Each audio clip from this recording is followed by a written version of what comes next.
Hello sa inyong lahat! Ngayon, pag-uusapan natin ang isa sa mga pinaka-nakakalitong misteryo sa ating panahon, ang pagkawala ng Class of 1999. Isipin niyo to, isang mainit at maaraw na araw ng Hunyo, araw ng graduation.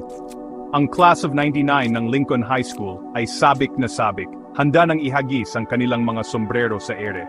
Pero ang sumunod na nangyari ay nagbigay ng kilabot sa buong bayan.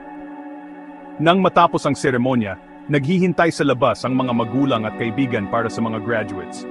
Ang mga minuto ay naging oras, at di nagtagal, naging malinaw, walang kahit isang estudyante ang lumabas mula sa gym na yon. Ang buong klase ay bigla na lang nawala.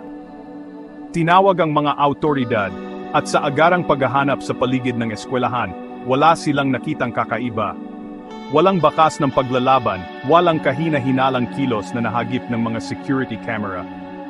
Para bang ang klase ay naglaho na parang bula. Mabilis kumalat ang mga chismis. Ang ilan ay naniniwalang isa lang itong malaking prank, habang ang iba naman ay bumubulong tungkol sa mga kababalaghan. Isang partikular na nakakakilabot na teorya ang nagsasabing kinuha raw ang mga estudyante ng isang kulto, pero walang anumang ebidensya na sumuporta dito. Lumipas ang mga buwan at naging taon, at nanlamig ang kaso. Naiwan sa mga pamilya ang mga alaala at mga katanungang walang sagot. Pero noong 2019, nagkaroon ng mahalagang pagbabago.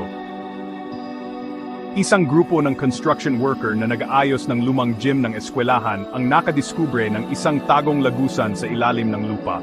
Patungo ito sa isang malaki at abandonadong fallout shelter sa ilalim ng eskwelahan.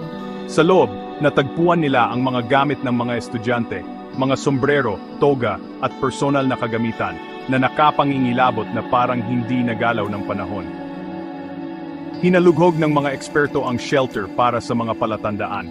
Nakakita ang mga forensic team ng bakas ng pagkain at tubig, na nagpapahiwatig na matagal-tagal ding nandoon ang mga estudyante.